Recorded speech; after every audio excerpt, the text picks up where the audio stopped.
All right, guys. So welcome to our first pilot podcast. The purpose of our podcast here is to provide consumers with value. We always want to come from a place of service. We're not just chasing commission checks. We're here to provide information, have conversations, and see how we can help. So my name is Daniel Kim. I'm Jason Minares. We're your hosts, and we have our favorite realtor from our office here, Paul Martinez. Paul, can you tell us a little bit about yourself? So my name is Paul Martinez. I'm part of eHomes.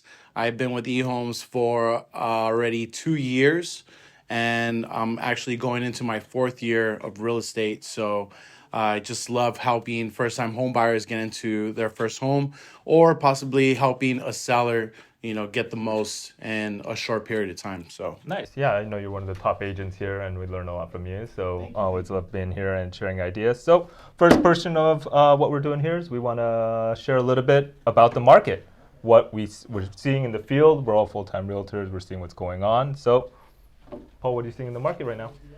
Well, I'm seeing that it's starting to heat up. I just had multiple showings this past weekend, and I actually visited a open house in Fontana, which there was major traffic, and I found out that there was about 25 plus offers on that one property. Jeez. And it went way over the list price. So a lot of what was happening the year prior I'm starting to see it happen again. Definitely. What about you, Jason? Well, real quick, what was the list price of that property? The list price for that one was a 4-bedroom, 3-bath, and the list price was at $558.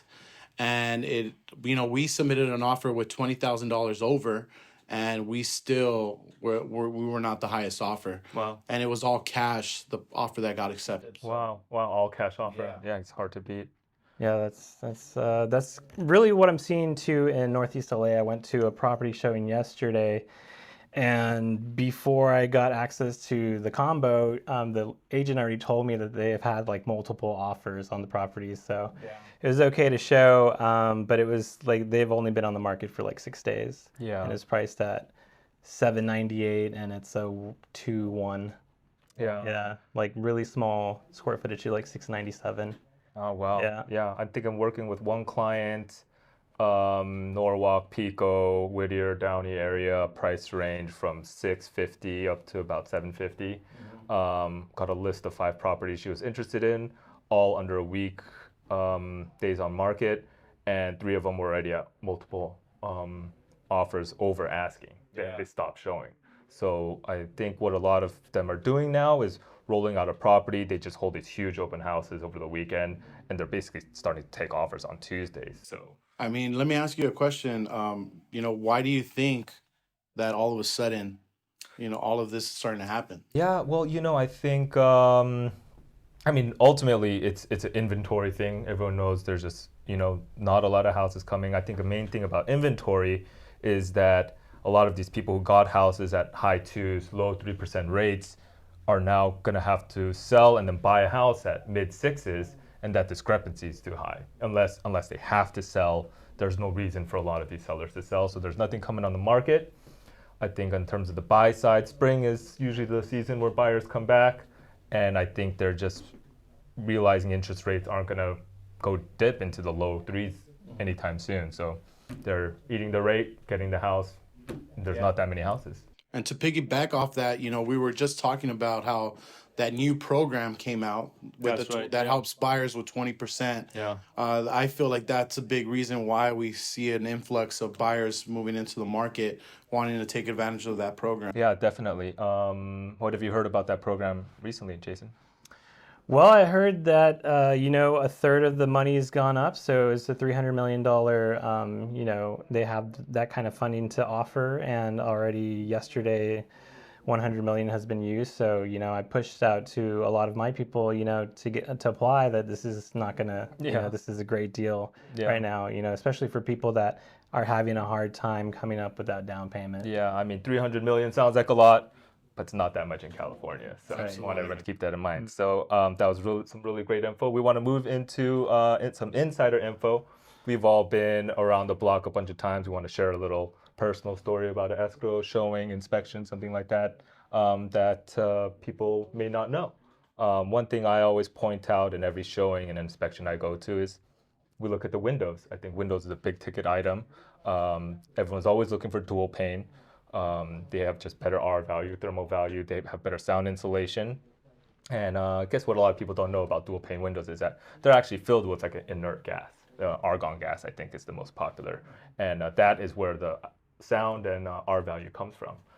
But even dual pane windows, after about 15 years, lose that gas will seep out. Oh, interesting. Yeah, so it's something that you need to keep in mind. If you see any sort of crack in a dual pane window, that basically kills the value. So you're in an inspection, small crack in the window, no big deal. Well, that whole window basically is not working. So you got to switch it out. So that's something I want everyone to always keep in mind. know that. Yeah. So what about you, Jason? You know, if you're gonna list your home for sale, make sure that your realtor, does cross-qualify the applicant submitting their offer, just so that way you don't get held up in escrow, because that's something I'm very grateful that I did. With this offer, we cross-qualified, and I got advice from my director, other people, lenders, and it was a tough pull, but we ended up trusting it, and it worked out for us. Yeah, that's a good tidbit and a good question to ask. Yeah. One little tip that I always like to provide clients is that there's many types of loan types. And when you're trying to get pre-approved, most people usually think that, a pre-approval is the best way to move forward. But I've actually dealt with many lenders that will go ahead and do something called a credit approval. And that credit approval pretty much underwrites your file up front. And the way that helps when we're making offers is that we're going to be able to go ahead and let the opposite side know that we're as good as cash.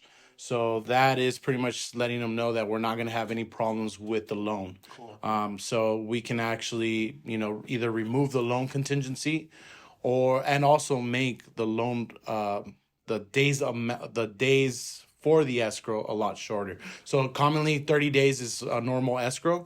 We could possibly bring it down to like 21 days or maybe even lower than that. And strengthen that offer. Yeah, that definitely makes us Awesome. Yeah, so the difference between a credit approval and a pre-approval. Interesting. So everyone's something to know. So, I mean, piggybacking off that, our main topic of conversation today is lenders, the realtor and lender relationship, and how that affects the consumer. Yeah. So, short story, I'm in an escrow right now. It's a 65-day escrow to get the tenants out. I have a client who is very numbers driven. They do their due diligence, but he wants to switch lenders mid-escrow. And why, as a realtor, that makes me uncomfortable is because they're bringing in a lender maybe I don't know how they're going to perform. Personally, I like to work with lenders that I have a good relationship with, so we make sure everything goes smoothly for the client. It makes me worry because we released all contingencies. So, we made it clear to my client. So, we just want to make sure that goes smoothly because some lenders just, they might give you great rates up front. They might work for a big box like lending company where they're just churning and burning a million different clients. The customer service isn't there. And, we may be in risk of closing on time. So just kind of the relationship between the realtor and lender, I think, is very important. Yeah. Yeah, it definitely is, Daniel. I think that, it's very, very important who you work with and who's going to be on your team, fighting and batting for you, right? A lot of times when your realtor doesn't know your lender, that creates a lot of friction and a lot of, just the communication might not be there. Mm-hmm. And communication is the most important thing when you're going through the transaction. Yeah, definitely. So, everything up front could look great, but if they're not really doing the work and putting the time behind the scenes, then those front numbers may not even matter. They can't get the deal done. So Yeah. So I know you have a story about working with the lender on the sell side, right, Jason, on your last listing? I think it's important, even for you representing a buyer, to let them know not to take it personally if when they do decide to put an offer in, that they don't take it personal if the seller, requests to cross-qualify them. I feel like a lot of people could take that personal. And when I did request that, I kind of felt like an energy change from the buyer. So, but everything worked out really well with my lender being in communication with me about their lender, and then me also vetting that lender and building a relationship with him, to better understand the clients that we're working with. So that made me feel even more confident, that this deal was going to close. Awesome. Well, Yeah. that's a really good perspective from from the listing side. So, yeah, I think this was a really good conversation. Yeah. Do you guys have anything else you guys want to add?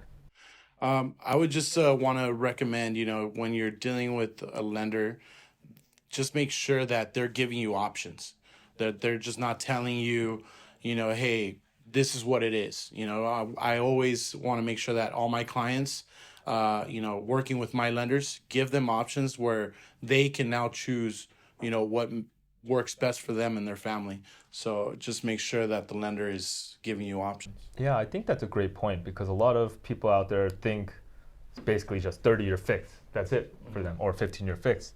But they don't realize how many other lending products are out there. And a good lender should keep that in mind and,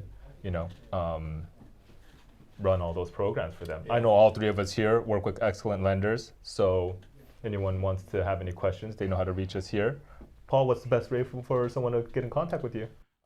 So my phone number is area code 562-502-1794, or you can reach me by email at paul@ehomesteam.com. I'm also very active on Instagram at paulhomesdirect, so you could definitely catch me on there. Cool. So I'm sure we'll have you back here really soon. Appreciate you guys being here for the first episode. I think it went really well. I had a lot of fun. Yeah, awesome. So we'll see you guys then. All right. Bye.